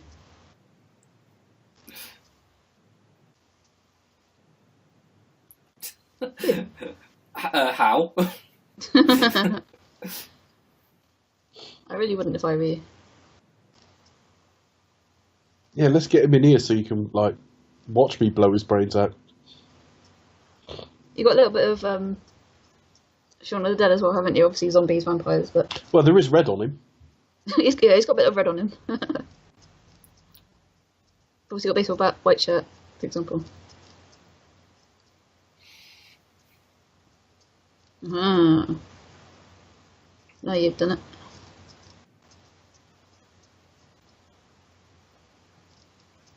Oh, he's got a cross, you see, so he can scare a man shooter. Clever. What a guy. Yeah, Harvey. Right. Show him your cross. You know, that old joke. Looks Get like- out of the way, you bloody vampires. What about? Right.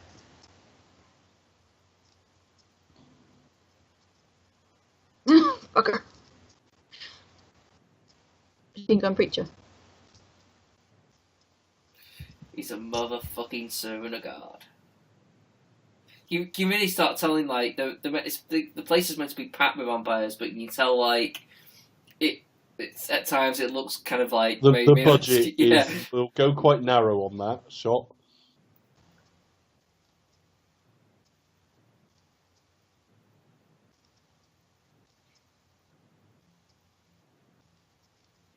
Especially later on in the big fight, it's like it just looks like a bunch of things, people just standing around rather than like. I know. It's made for about. I remember the budget from the time. I'm going to look it up now and see if like Wikipedia agrees all these years on, because I remember at the time and a couple of years afterwards again, reading that it was a $17 million film. It says 19 on Wikipedia. It's not a lot of money.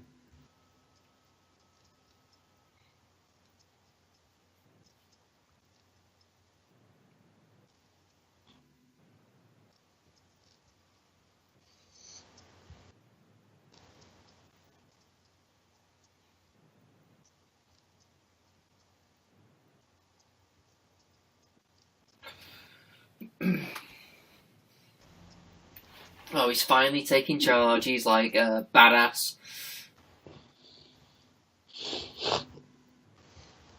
I'll tell you what, pour some water out and I'll say some shit to it.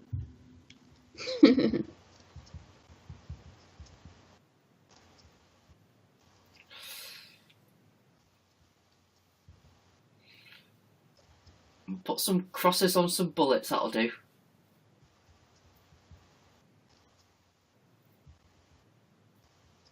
I don't know. I just love it. I don't know who would have. The first day someone came up with that in fiction, Well, they don't like crosses. Or any kind of crosses, hot cross buns.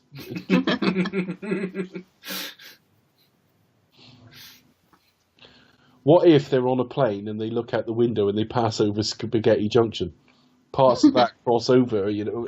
They're in trouble. Where does this begin and end? Condoms and... Yeah. Imagine if they had no water and they were frantically knocking about to try and fill it. Like, Yeah. I'm knackered. Go on, we need to fill one of these. Right. Bullfalls. Epic. I've never enjoyed like arming themselves scenes in films. Never. Yeah, it's all a bit gratuitous, but good fun though. I always enjoyed One like of sort of like the game. Maybe it's like the 18 bit. You know, it's always like the 18 It's montage. cool in the 18 because they rocked. Definitely. The guy I think one of my like favourite scenes must be like the 18 and also Hot Fuzz. They basically arm themselves, have everything in the evidence cupboard.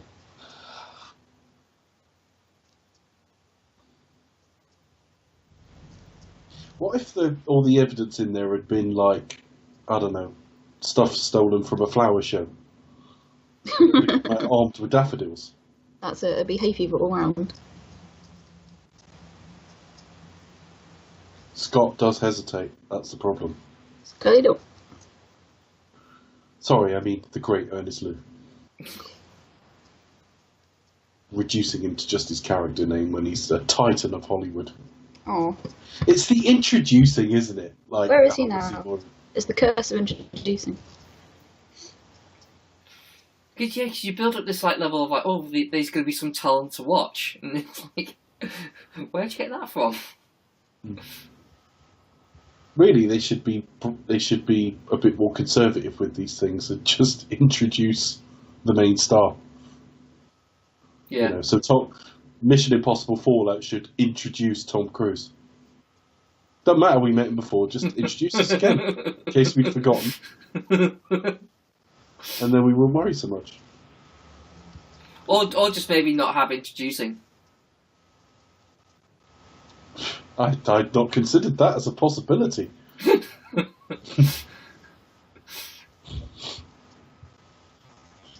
Just have the good old fashioned and, because then it could be And is normally sort of counterintuitively a bigger star. Yeah. That's the person who's in it a bit less, but is just massive, like Bruce Willis in Pulp Fiction. But what didn't Kamo sort of talking about this? So like, and what about all but? But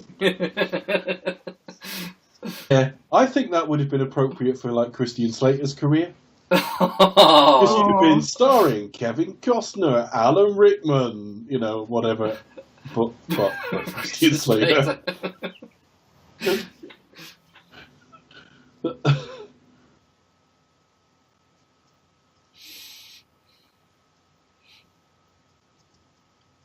Yeah, let's pad out the running time a bit more. Let's all look at each other. Let's show off the make it work. Which isn't actually that good. On the non-humans. Oh, that's ropey. Oh my goodness. Just a bunch of people just... Yeah, I do remember now they back off from him when he starts to change, that's it. There's just a moment where they're not coming near him and he just sort of looks around and they back off. You expecting it, you think, oh, hang on, this is probably it.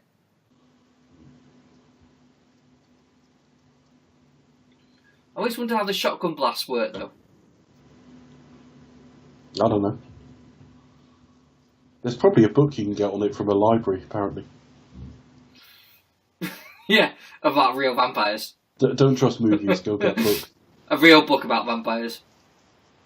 Just make sure that book you get isn't a novelisation of a film, because where'd you stand then?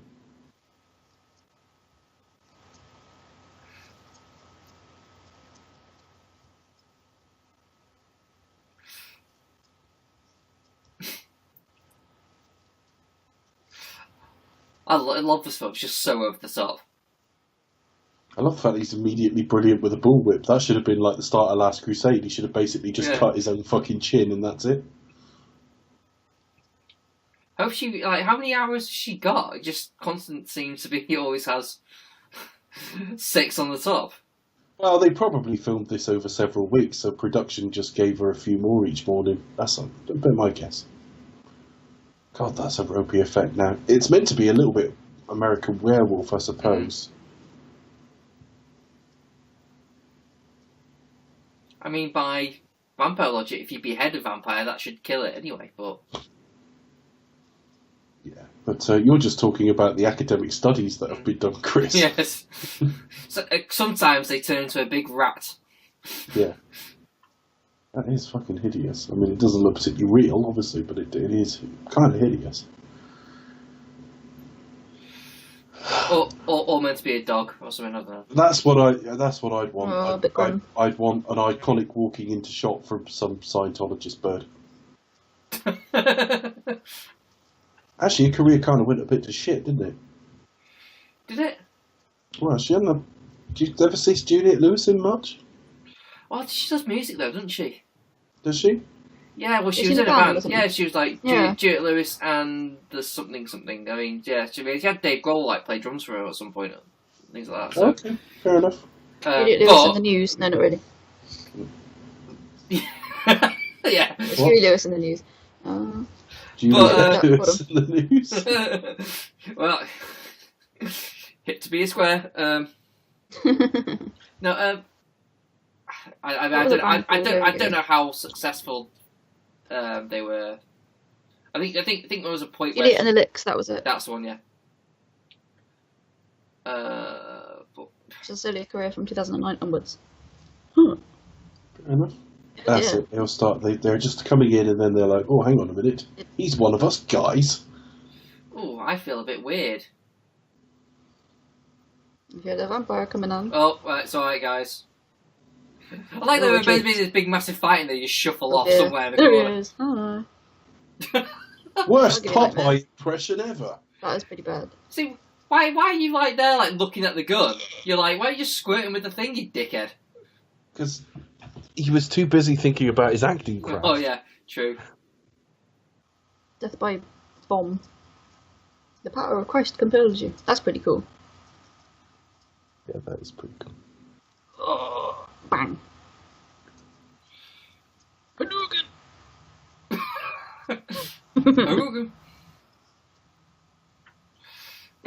It's behind you! Oh, shit. Bloody hell. That's what vampires think of his acting. Bloody hell. Oh dear. I always imagine how that works. Like, one bullet just kills them all. Kill me, Kate. It's like, you wouldn't need that much convincing, would you? It's like, I know it's like a stressful situation, but for fuck's sake.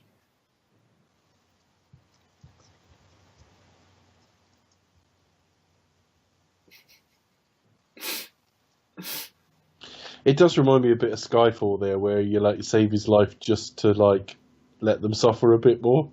It's like when he saves Judi Dench at the end just so she can be in agony for another couple of minutes. Thank God Bond's here to stop her dying. Thank God I can live for 30 more seconds. Yeah. Oh, great. You saved me just in time to hear some fucking bollocks quip about deep water. Thanks. By the way, this hurts.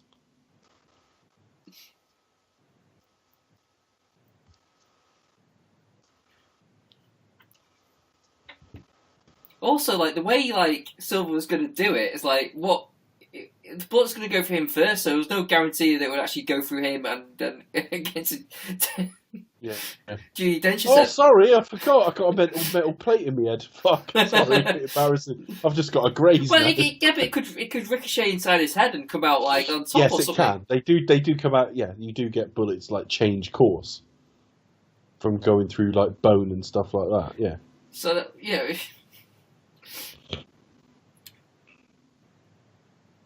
I feel imagine the film could have had Bond didn't get there, but he's still fired anyway. Ricocheted on top of his head. And it came out the bridge of his fucking nose. So your big villain, big grand plan, all that planning just like backfailed by doing something. Just to blow his nose off, and then basically, Em and Kincaid just stand there looking at each other, and go, "What the fuck was that about?" And then Bond walks in 20 minutes late, and goes, "I fell into some deep water," and it's like, we've all moved on since then, James. Fucking worst time quip ever. That's a big explosion. God, all that looks terrible now. For a second, it's heavily processed as well because it looks really grainy. So they've done several passes at that to get different things into it. Like for a moment there, it looked like they were all having a bit of a boogie. What the fuck was going on in there? We've done a bit of a dance. What would you like to know? Hang on, didn't you try and sell me pussy last night? That wasn't you. All these guys have been in Desperado. Them There's Cheech Martin again and The Edge. Cheech Martin. Cheech Martin. Chris has anglicised him. Cheech Martin. Cheech Marin. Or Cheech Marin, as I call him earlier. Yeah. And Chris Marin from Coldplay. Yeah, and The Edge, but without his hat. Really? I was like, serious then? It's The Edge. Just no, not really. It's... Not really. Riffing on something that Chris said. Yeah. Cheech Marin and the one-armed drummer from Def Leppard. Yeah, it's The Edge when he's put on a bit of weight and Mexican two-pack. And looks different to how he usually is.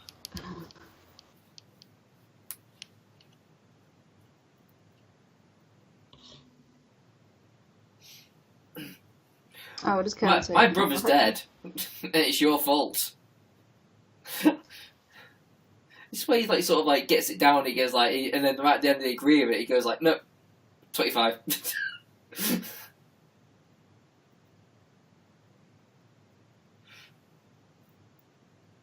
I'm not sure I'd want to go anywhere on my own after that for a bit.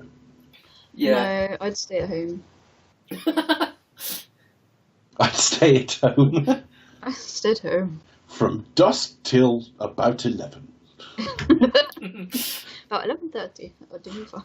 From dusk till the end of question time. You would be traumatised by the whole thing, though, wouldn't you? It's You would, wouldn't you? You would, yeah. He definitely kind of seems to come onto him a bit at the end of this, though. A bit, but actually no. I think it's always struck me as a bit clumsy.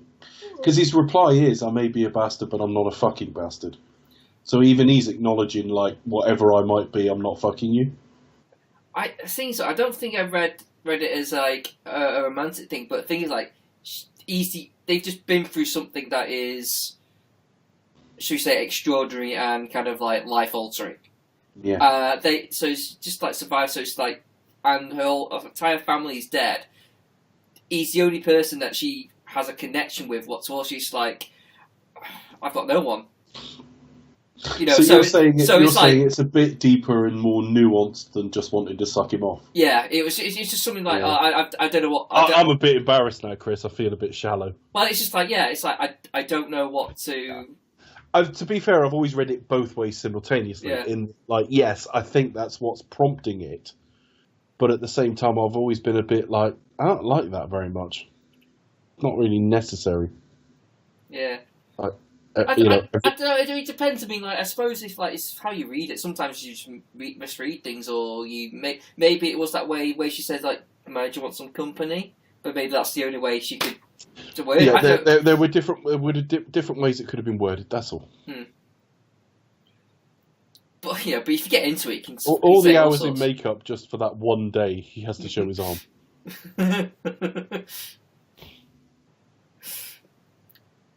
Yeah, so when he says I'm not a fucky bastard, it means I'm not going to take you there to a place of hell just because you asked me to, or just because I feel. Can you imagine that? You hold up the family, force them across the border, force them into a building where they're all killed, and they commemorate with the last one by fucking them. That might be a tad insensitive in my view. I always remember this matte painting being terrible. Like, I just really like the That's gag. quite bad. oh, I like the gag too, but I always remember that matte painting. It's like something out of an episode of The Next Generation, where you suddenly get a shot of like a Quite Klingon obviously homeward matte or something. painting. Impressive though. I don't know if that's meant to be all supplies under there or what, but yeah. Basically. That's the idea that no one fucking noticed. Is that like the matte painting in Spy Love Me? That actually gives some idea as to why there might be a guy outside distracting them when they all turn up. Come on in, pussy lovers.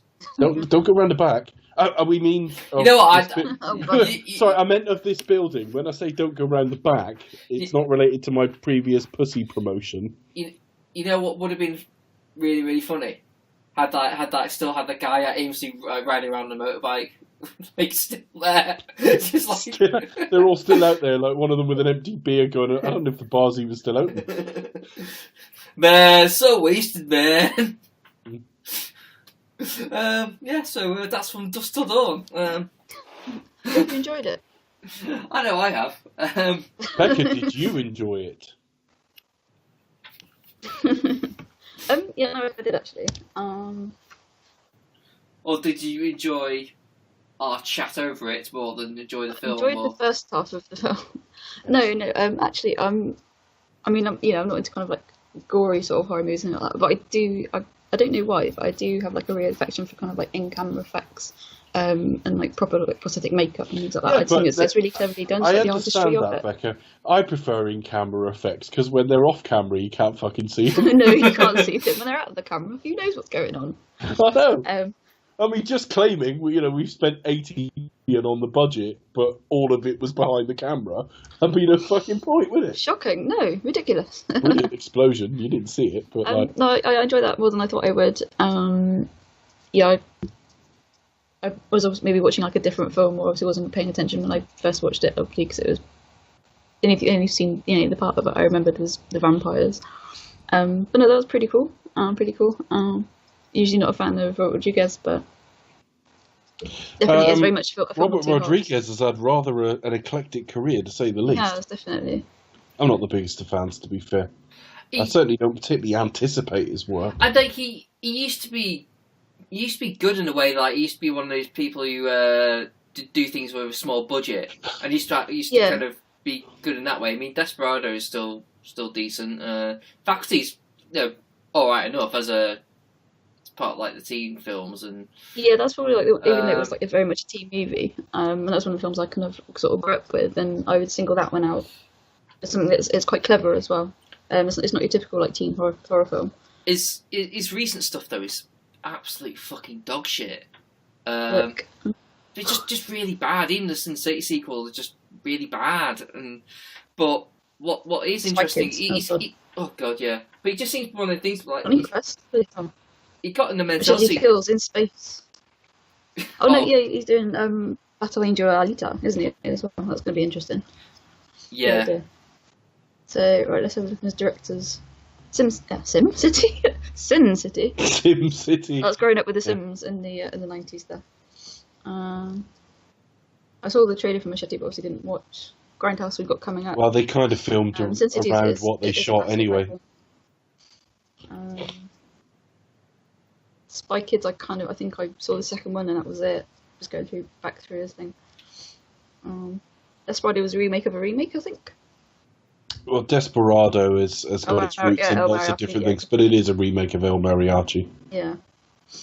Yeah, it's a sequel / remake. It's going to be very interesting when it comes out. El Mariachi was made for $7,000, which is incredible. I mean, even Clerks, which has no visuals and is black and white, cost $27 or something.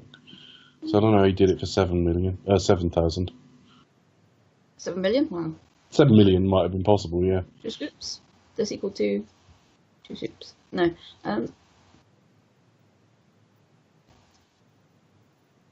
Yeah. you think the trailer's just going to sound odd when I put it out and it's literally me just advertising advertising vagina in a very British accent?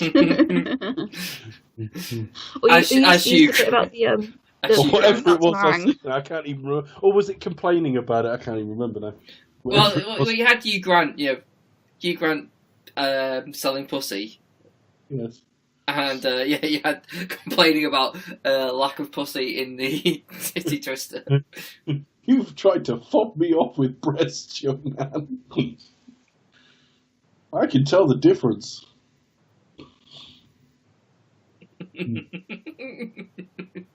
So what Really? do you have coming next?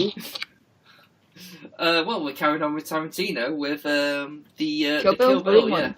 Yeah, Volume 1. Yeah, after taking a break like Tarantino did, it's only fit that we return to. We take a break too. Yes. Yeah, having said that, the first interview I heard from him after he came back, they said, what have you been doing in that? And he said, I had movies to watch. He said, I had sex to have. I promise we haven't taken a month off because we just wanted to fuck a lot, honestly. No, we took a month off for family reasons. Yeah.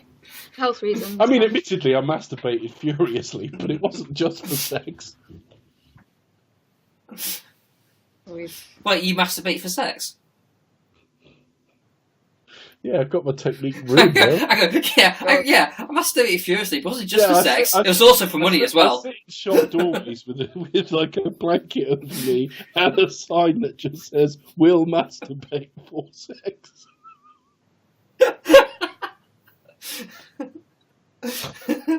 What the fuck am I talking about?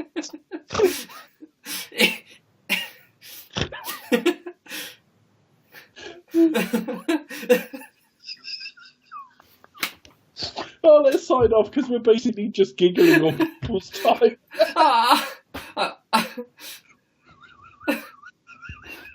Well, if you want to have sex with me, that'll be 2 wanks.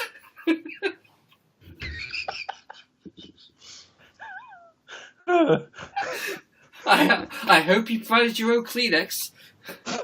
4 wristfuls, 2 for the price of 1. Hang on.